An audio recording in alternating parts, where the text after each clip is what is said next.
Good evening. I'm Dr. Cortez, and today we're going to discuss continuation of the lesson in market research.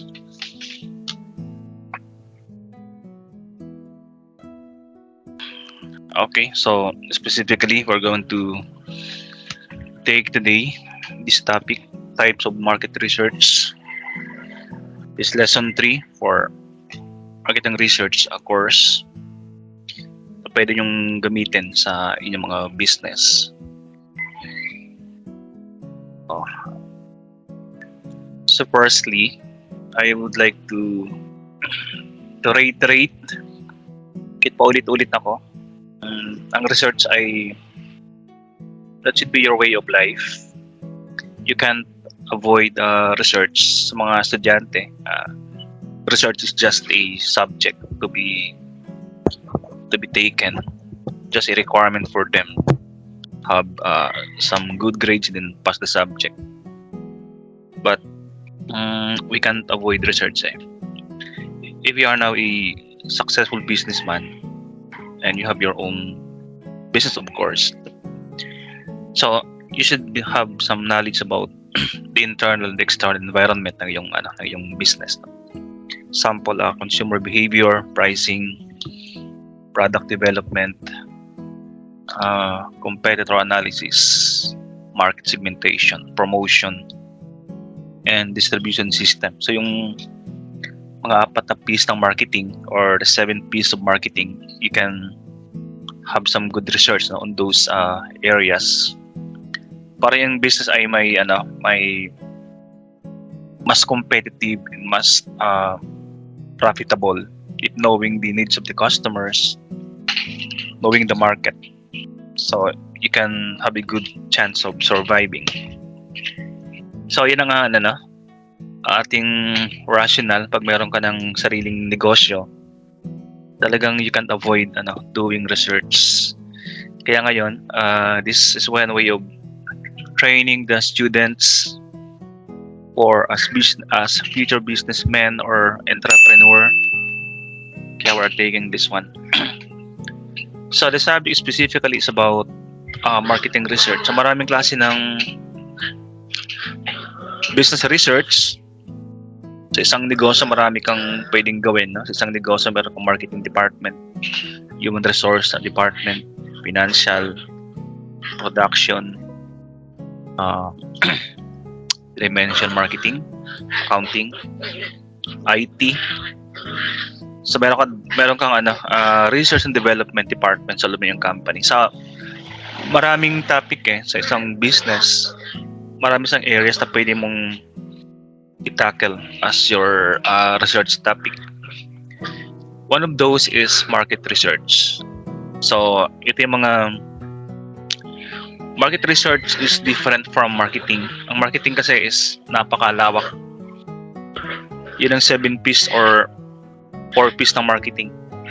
Pero pag sinabi natin market research, yan lang yung specifically yung mga tao, yung target market mo ang iyong i-research lang.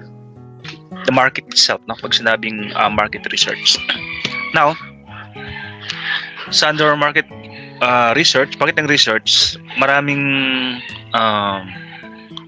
types, no? Ito yung mga 7 common types of marketing research: product development, customer decision journey, pricing, brand awareness, competitive analysis, competitor analysis, marketing message testing, and market segmentation.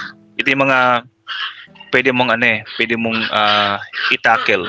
Example, consumer behavior. So nagpo-fall sa dito sa customer decision journey. So yan yung ating areas na pwede mong pasukin sa yung business, and yung business later on whether that is manufacturing, service, or trading. So meron kang ganitong mga areas. So maganda siyang pag-aralan. You can survive and become more profitable. First one is customer decision journey. So we survey the customer for a particular category of products or a specific brand. So determining the following about their decision journey, their example, their motivation, or motivating them to purchase your product or service. It can be social, personal, based on their culture, psychological, nakapalibot sa kanila, the groups that they belong to, the social group, friends, family, income, age, gender, attitude. So marami, no? Marami nagmo-motivate sa kanila. So we should know once in a while kung yun ba ay nagbabago or hindi in purchasing their product. And how they decide between competing products or brands. So pag may dalawang brands na presented to them or service presented to them, and they will be choosing brand X or brand Y. So ano yung mga nag-trigger sa kanila para mamili sa dalawang products? No? Is it just instinct? Is it influence of your pressure groups, social groups, or gender, or spur of the moment lang ba kung sila ay namimili ng products or service? We should also know the needs of the customer, specifically mga unmet needs na meron sila existing product na ginagamit. Kaya lang, may mga needs na hindi na nami-meet ng product na kailang ginagamit nga. So once in a while, we should be talking to them kung satisfied ba sila sa isang product na kanilang ginagamit. O pag hindi, pag mayroong gap, so we should fill in the gap. And the needs of the customers are continuously evolving. So tuloy-tuloy yan. Hindi tayo nasa-satisfy sa isang lang, sa isang product. Sabi nga we should stay hungry. Ang isang negosyante should stay hungry kasi mga customers nila ay tuloy-tuloy yung kanilang paghanap ng bagong innovation, no? So meron silang needs palagi na unmet. Second one, pricing naman to. Ito yung second P ng marketing, di ba? You should know which features and capabilities customers willing to pay. So hindi lahat ng features ay pwede mong singilin sa customer. Example, yung pwedeng sabihin na may bago kaming feature sa aming product, so kaya nagtaas kami ng price. May mga features na na talagang obvious or very significant, talagang kitang-kita yung pagbabago sa isang product. So customers are willing to pay more dun sa mga bagong features or innovation. Pero hindi lahat, no? Hindi lahat. Mamaya may features kang binago, in-introduce sa product mo, then suddenly you increase your price. Tapos hindi yan bibili ng customers mo kasi masyadong mataas. Baka sabihin nila wala namang masyadong pinagbago, parang dati lang, no? So bakit na magtataas ang price? So to avoid those things, at meron kang survey or market research, no? Kung are they willing to pay for a new value? Yan, so price for value, no? They will shell out additional cash if they know na meron silang always value na makukuha dun sa bagong product. Pag wala, they are not willing to shell out more cash. And you can also create here different pricing plans based on customer. No?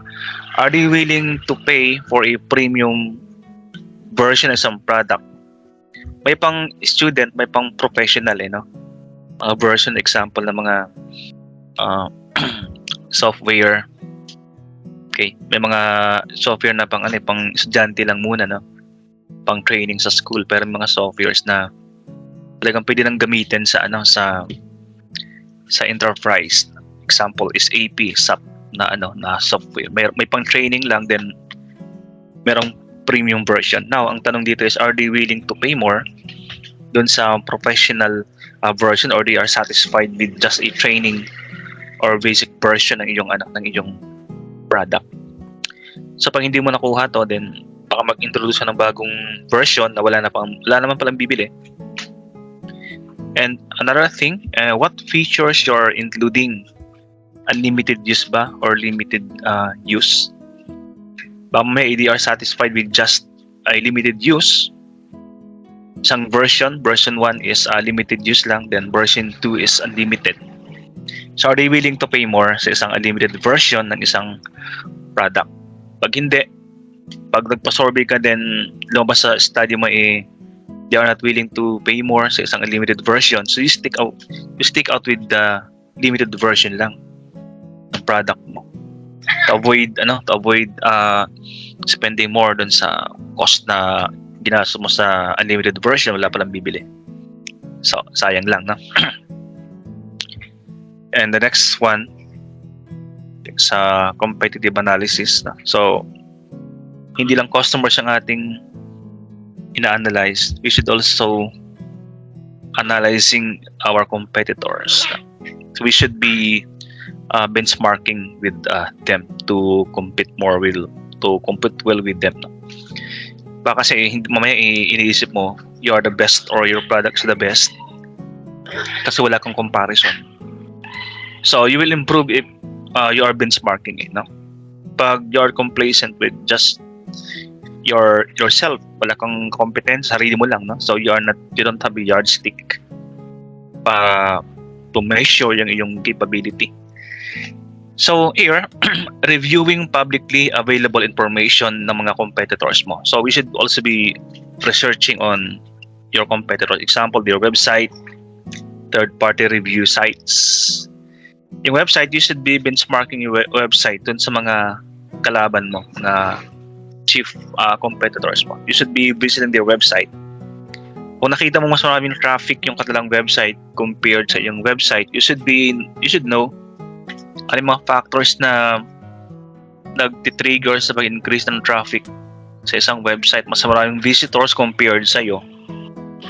Example, ang website mo dapat nakita mo sa competitors mo meron silang video, introductory video sa kanilang mga website. So that is a good thing, no? Kasi according to them, mas encouraging, enticing na i-visit ang isang website na merong video compared sa isang walang video na website. Yun ang kulang mo sa iyong website. And another thing, maybe your website is not user friendly. Yung kalaban mo ay mas user friendly. Isang pag-land pa lang nila sa website nila ay ang kalaban mo ay readily available na yung mga i-click na mga options doon. Hindi sila masyadong nahirapan navigate sa isang website.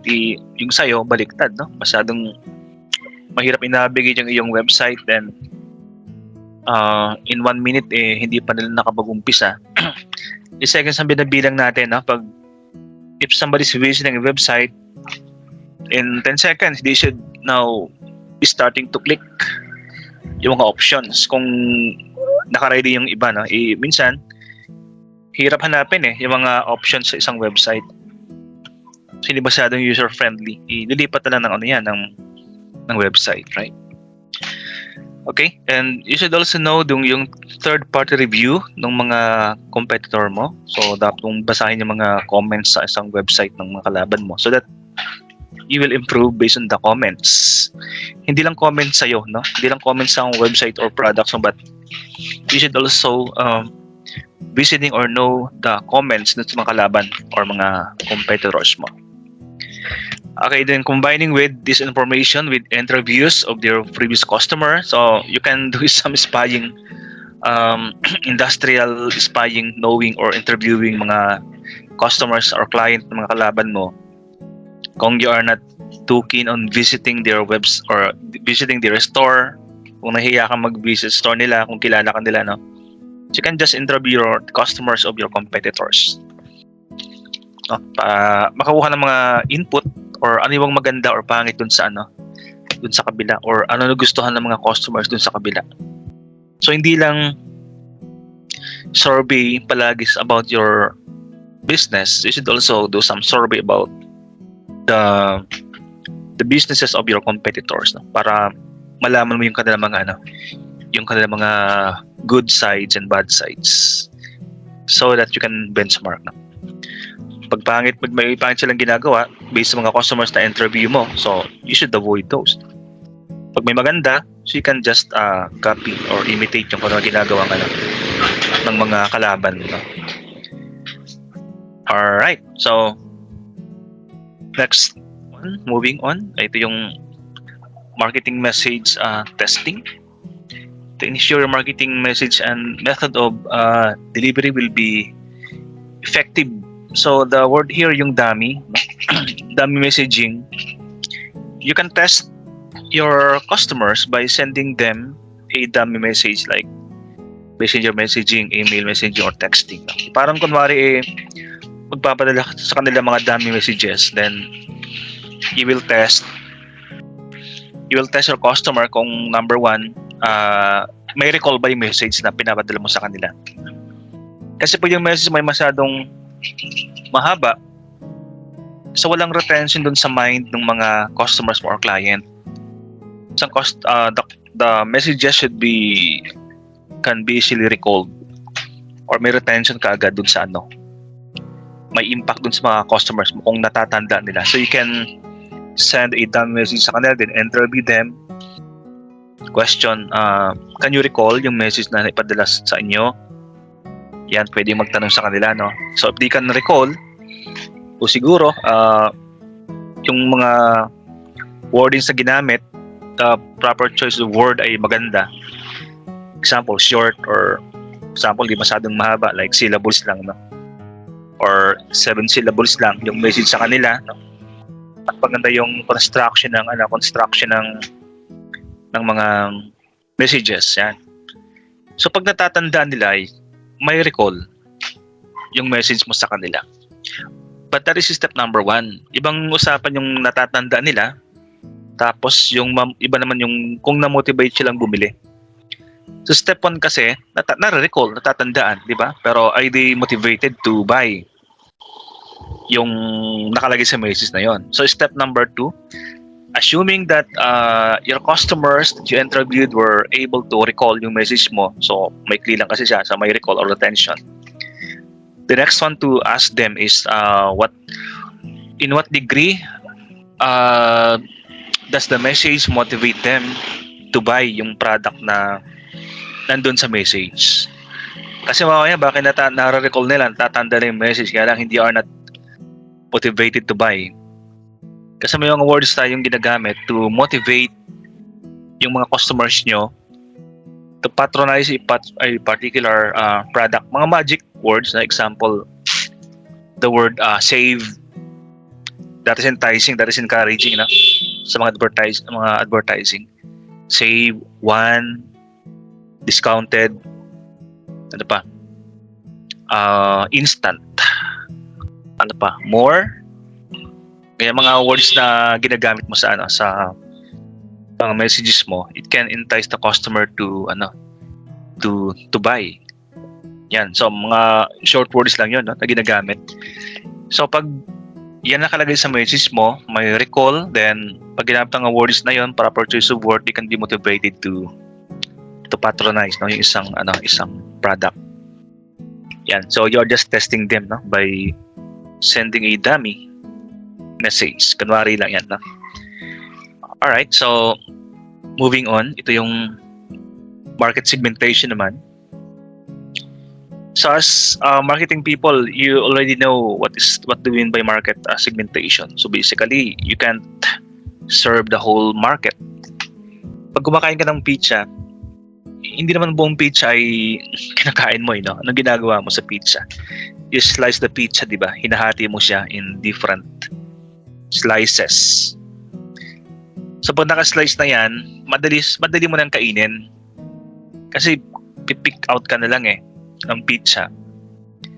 So sa market, ganoon din. Pag masyadong malaki yung bilog ng iyong market and you can't serve the market. Pag small company ka lang, you can't serve the whole market. So ang ginagawa mo is you segmentize the market.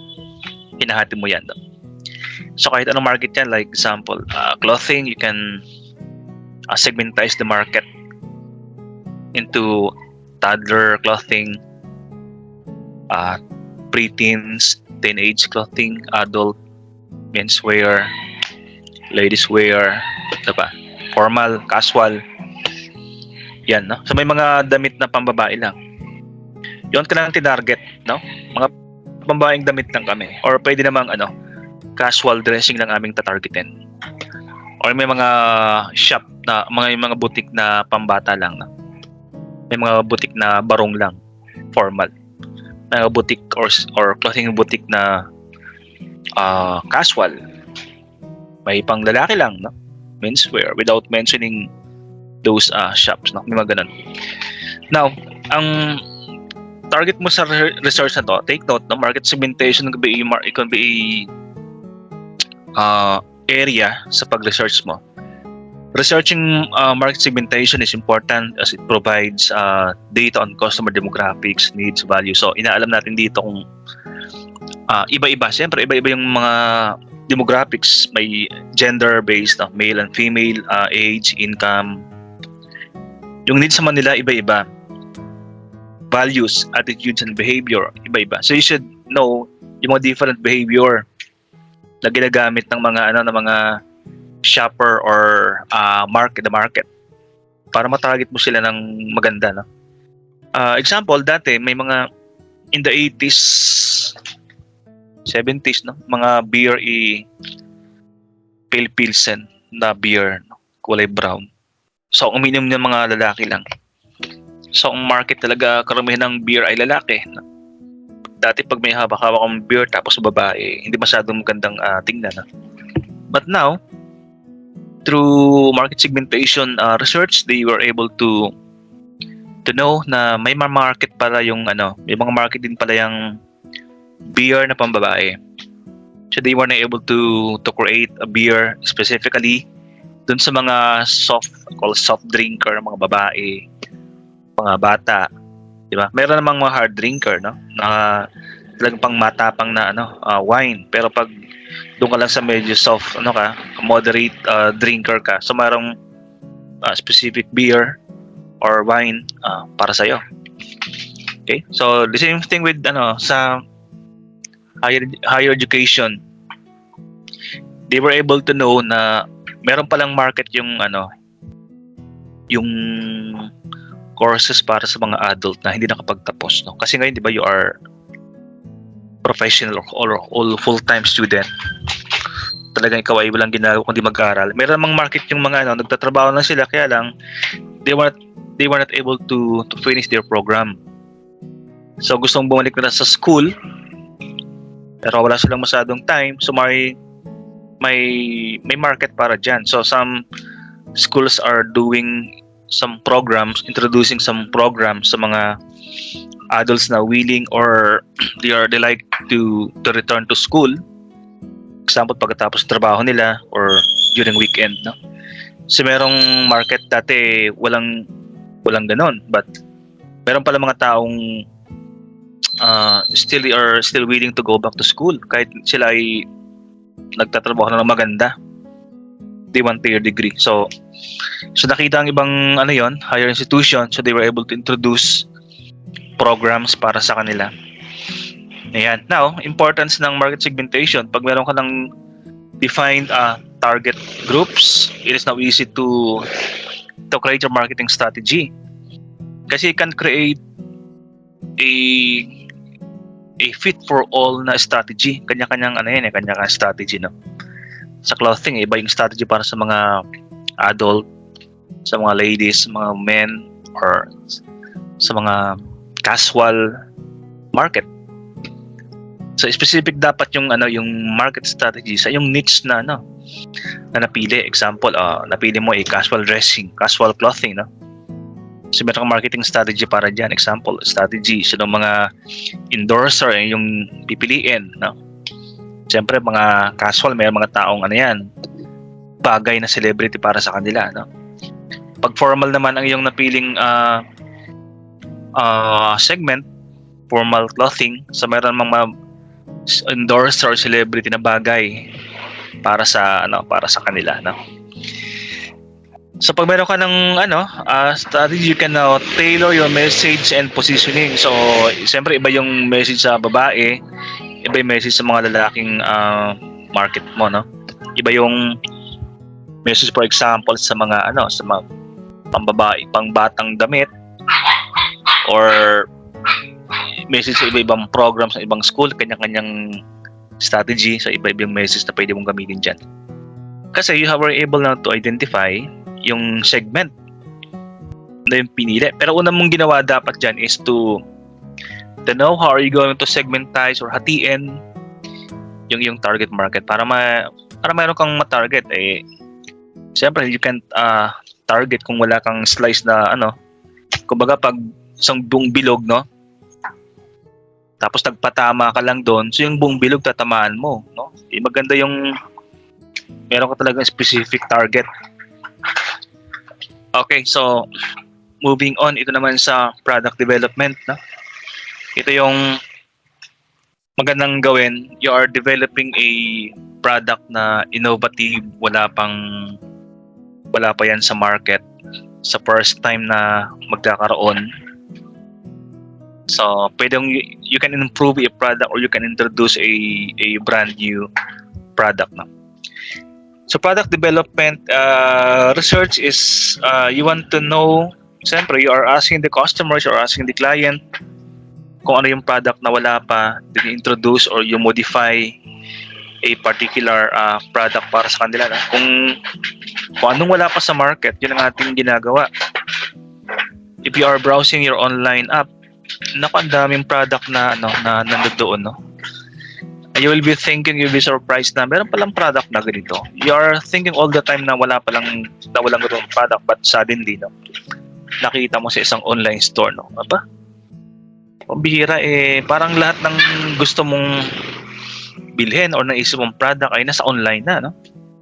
So ang daming product na, because of talagang magtatanong sila, or based sa experience, they know what are the products to be sold based sa pagtatanong, interviewing, through research, personal experience, asking the expert, no? Ano ba talaga yung kanilang gustong product. Okay, sa product development, research is just introducing firstly a new product, physical goods, no? Pwede kang mag-introduce ng ganun. Ito yung product na talagang nahahawakan mo. Right? Example, innovation dati, solar power bank. Yan, may solar power bank na ba? Meron na ba kayo nun? If you will looking around your area, so mayroong mga product dyan na pwede mong i-improve. Example, I have a tripod here, no? Yung tripod ko very handy. Ay, naisip ko, meron ba kayong tripod na pwede mong ilagay sa bulsa?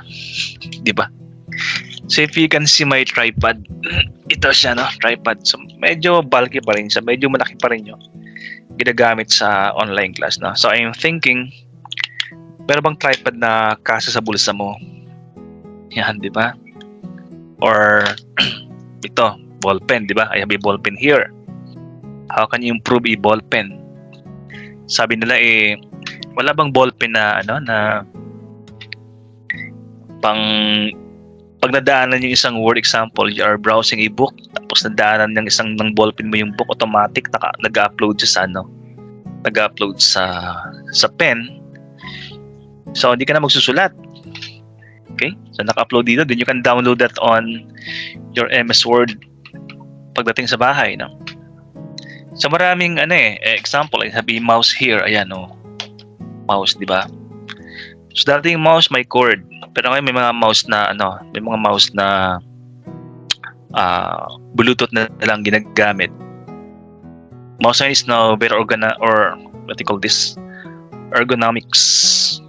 Masarap na sang hawakan. Talagang naka-fit sa iyong kamay, di ba? Ito ay may headset na. So, mayroon pa siyang cord ngayon. Okay? Pero may mga headset na Bluetooth na, wala na siyang wireless na siya. So, siya, no? Tuloy-tuloy, di ba? So, you can modify your product, Itong laptop, pwede mo siyang modify, di ba? May laptop bang yung pwede mo lang i-roll? Kasi laptop yung napaka-bulky siya, di ba? So, minsan hindi magkasa sa bag eh. May mga laptop ba na you can just roll the laptop? So, para sa bit-bit ng ganit lang, di ba? Yung laptop mo. Okay, so you can also develop a concept. Pag sinabing concept, yung example, concept ng concept of education, no? Yung concept ng education dati, pupunta ka sa school, then mag-aaral ka doon, meron kang teacher. Yung teacher yung hari ng classroom. But now, the concept now is changing. Educational concept now is changing. It is now student-centered. No? Meron tayong blended or hybrid type. You can now listen or do your education at home.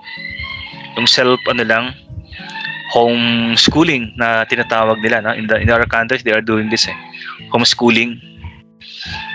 So, no need to attend a formal class. No? That is the concept. Right? Or you can also modify a brand. May mga brand na example, the logo, the brand name, you can modify that. Example, the logo of some appliances or laptop or computer brands, no? Throughout years, they're changing the brand. They are changing the logo, yung pangalan, no? Some famous fast food are constantly changing. Filipino fast food is constantly changing yung kanyang logo, yung kanyang branding, no? So they can always modify that.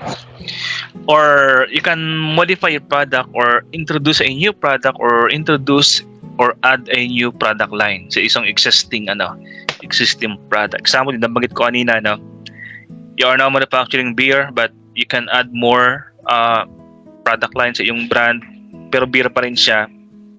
Just added a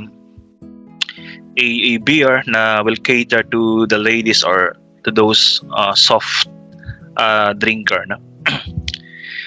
It can also be useful for modifying existing. So you can modify, you can modify or explore what are the new products na pwede. Example, dati you have cellphones, no? Ang cellphone dati may keypad.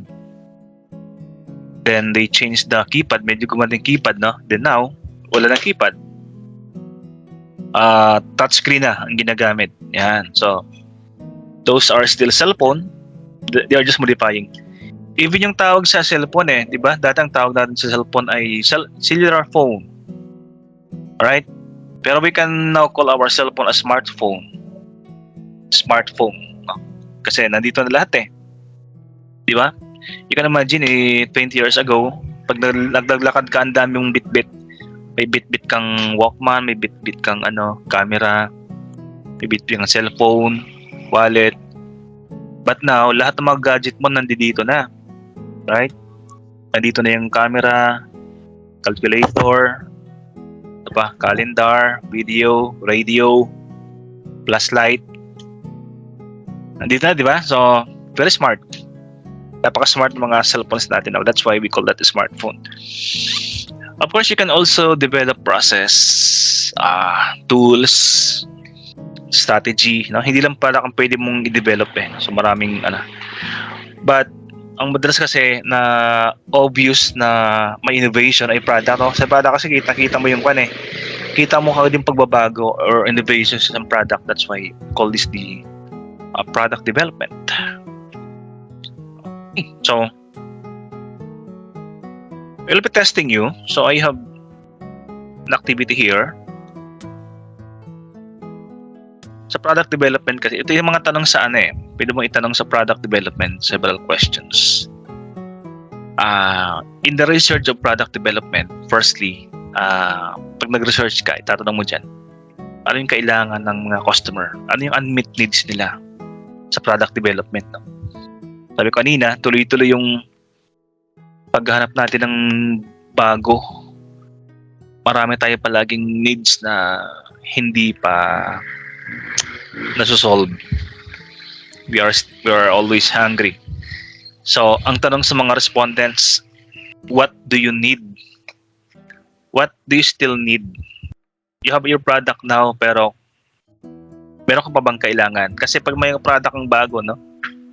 Meron ka pang kailangang product Pag may hawak kang product ngayon, Yung product na yun, sometimes it triggers additional needs. Na example, meron kang laptop,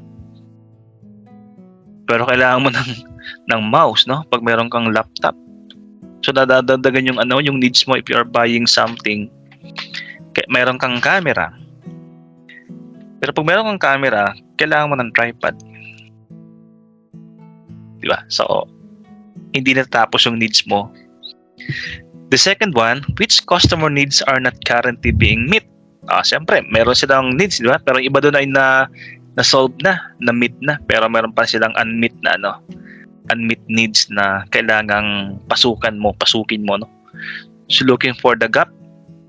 Yan. So, kung anong kulang, siyempre, yun ang gusto mong isolve.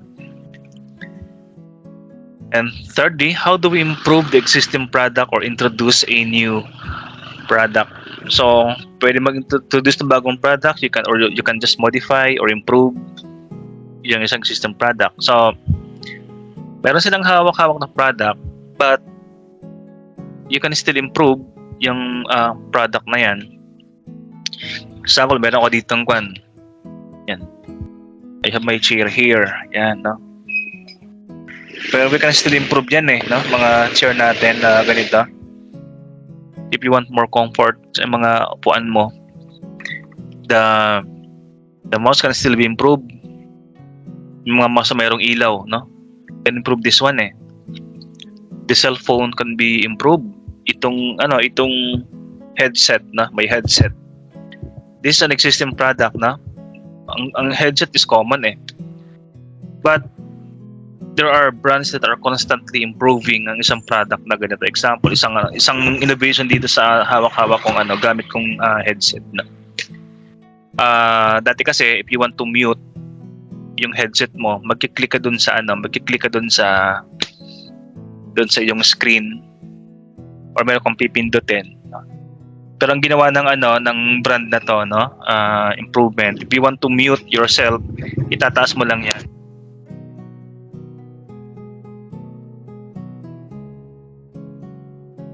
Yan, no? So that's very handy na type. Meron sang volume, no? Kahit yung salamin may eyeglasses, di ba? Yan. May mga eyeglasses na na tawag dito. May camera sa gitna. So maganda siyang gamitin, no? Ang camera kasi natin dati hawak-hawak mo lang, di ba? But cameras now can be worn. Hindi masyadong obvious and you are comfortable shooting ng mga scenery pag meron kang camera dito sa iyong eyeglasses. Ayan, no? So lahat ng you can improve how do you improve? You can ask them paano mag-improve ang isang product, no? So mga gamers naman, di ba? Dati ang screen flat. Pero pag nagpa-survey ka, how are you going to improve a laptop? So, meron ng mga laptop na parang concave, no? Para sa hindi sa flat So, there is a product of research, no? By asking them paano ma-improve ang isang product.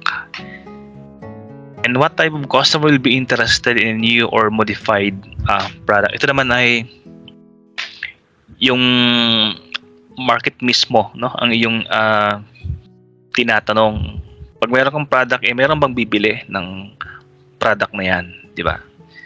So dapat meron mo nang bibili. Kasi pag walang bibili, sayang yung product mo, no? So mag-develop pa ng isa pang segment ng market na maging interested sa isang product na gusto mong introduce sa market. Yan. Okay, and are people aware of the products currently available in the market? So, we will go back to the 4 P's of marketing. Basic, no? 4 na P's ng marketing. Product. Meron kang magandang product. Very innovative. Wala pa sa market. And you are sure that merong bibili niyan, no? Ang second P, meron kang price. So, yung magandang product, ang price is okay, acceptable sa market based on your research. They are willing to shell out cash para sa bagong innovation. So, walang problem dyan. Yung pangatlo, Promotion. Yan, baka hindi masyadong ma-promote yung product na yan. Okay? Baka hindi alam ng tao na available. Baka kulang ka sa promotion. So hindi ka sa kompleto ang product mix pag walang yung pangatlong P na promotion, magandang product, magandang price. Kaya lang if it is not properly promoted, so hindi nila alam na mayroon palang product na ganon. Kasi kulang ka ng pangatlong P. So dapat ma-promote para malaman nila na mayroong product na ganito. And syempre, after the third P na promotion, maganda yung product, maganda yung pricing, well promoted through advertising, alam ng tao, they are now aware. Yung pang-apat na P, syempre, yung P or the last P, yung distribution. If they know that it is available in the market, ang pangalawang tanong, ang next na tanong na, saan pwedeng bilhin? Okay, available sa market, no? Alam nilang merong product na ganyan, pero available ba? Saan ba pwedeng bilhin? So dapat kompleto yung pang-apat na P. That is the place, no? The distribution. Saan bibilhin yung product na yan? Are people satisfied? So madaling tanungan, yes or no. Diba? Pag satisfied sila, so don't be complacent if yes, they are satisfied. Don't be just complacent. Don't rest in your laurels. Dapat tuloy-tuloy pa rin yung pag-improve mo. So stay hungry. Now, pag no, siyempre meron kang i-improve dyan. Yan talagang magdo-double time ka dyan, no? Kung they are not satisfied, talagang meron kang dapat gawin dyan. Yun yung satisfied, meron ka pa rin dapat gawin, no? Once more pag they are not satisfied. So double time. So tanong mo, no? Why are they not satisfied sa products? Yes or no? Why? Mga tanong, no? Maganda ditong magandang research dyan is the qualitative. Sa qualitative research kasi, hindi sila mag-check ng boxes Pag qualitative, sila yung magbibigay ng reason. Sila magsusulat ng reason why they are not satisfied. Yun ang maganda, no? If you have like 10 respondents, so you have 10 reasons kung bakit sila hindi satisfied. That is qualitative research. So mahirap i-tabulate kasi madami, pero mas malalaman mo yung reason, no? Pag qualitative, pag siya lang magsasabi sa'yo. Pag hindi ba spoon feed, no? Hindi spoon feed yung mga choices, sila mismo magbibigay ng reason sa'yo. Why are they not satisfied? Yeah. So those are the 7 types of market research, and you can do this activity, no? Example,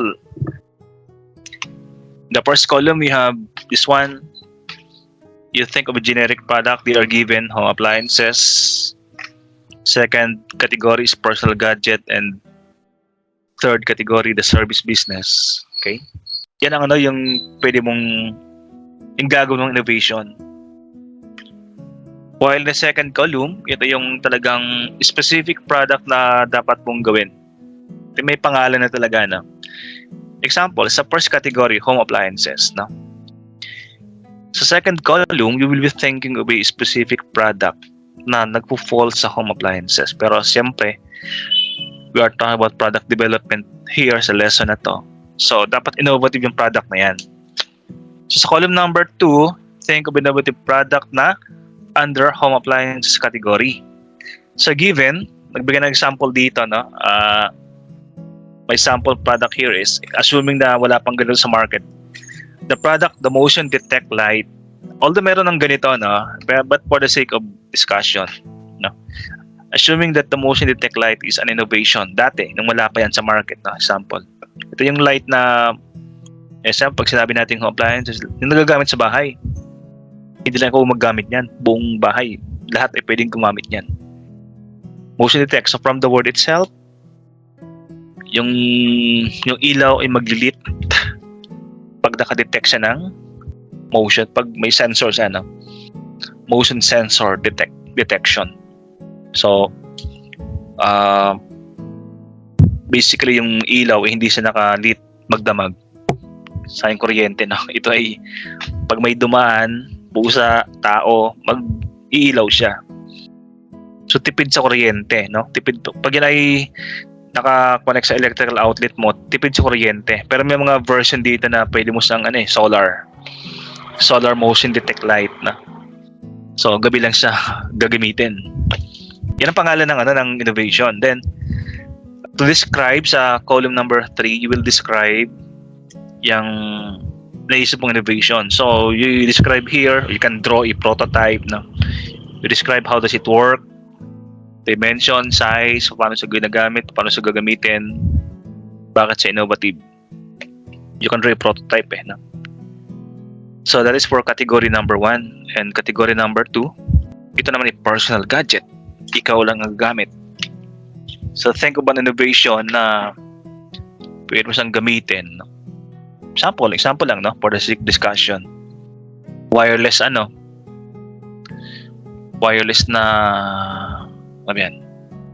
na headset. Yan. Ito kasi headset ko meron sang cord no? Pag umalis ako hindi pwede kasi naka-attach sa laptop, no. Yung headset na na cordless sa kahit saan ka pumunta. So meron kang ganito. Assuming that is an innovation bago na. Or pwede namang watch cellphone. Yung relo mo, may cellphone na siya o camera na siya, no?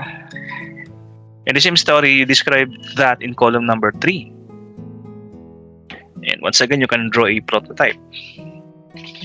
Now, yung pangatlo naman, para meron tayong service, para balance tayo, no? Ito naman ay service-based, not a physical goods, no? So you think of a service na pwede mong gamitin dito. What I can think now is, example dati, no? May mga pagpapadala ka, package, courier, no? Pupunta ka dun sa shop, outlet nila, no? Sa mall, doon ka magpapadala. But now, anong innovation din ngayon? Baliktad na, no? Yung courier service ang pupunta sa'yo to pick up your package and deliver that to the receiver na gusto mong tumanggap. Siyempre, no? Yan, innovation, no? Or pwede namang we are used to a beauty salon na beauty parlor na gumugupit, manicure, pedicure, facial na. Pero yung salon na na lilinis yung tenga mo. Meron na ba dyan? Of course, meron ng ganon, di ba? But assuming na it is an innovation, sa Binondo merong ganon din, no? Isang parlor na nagpapalinis ang tenga. Yan, bihira yan, di ba? So innovation yan. So ilagay mo dyan, example, ang pangalan nun is ear cleaning saloon. Sa column number 2, no, yung pangalan. Then column number 3, once again you describe, you explain how does it work, bakit sa innovation. Yan. Okay, so yun ang ating yung activity nyo, no? So you can practice yourself, your skills in doing this one para masabi nating you have a product development skills. Okay, so that would be it for this lesson, guys, no? So thank you for attending. See you around, people. This has been Dr. Cortez signing off.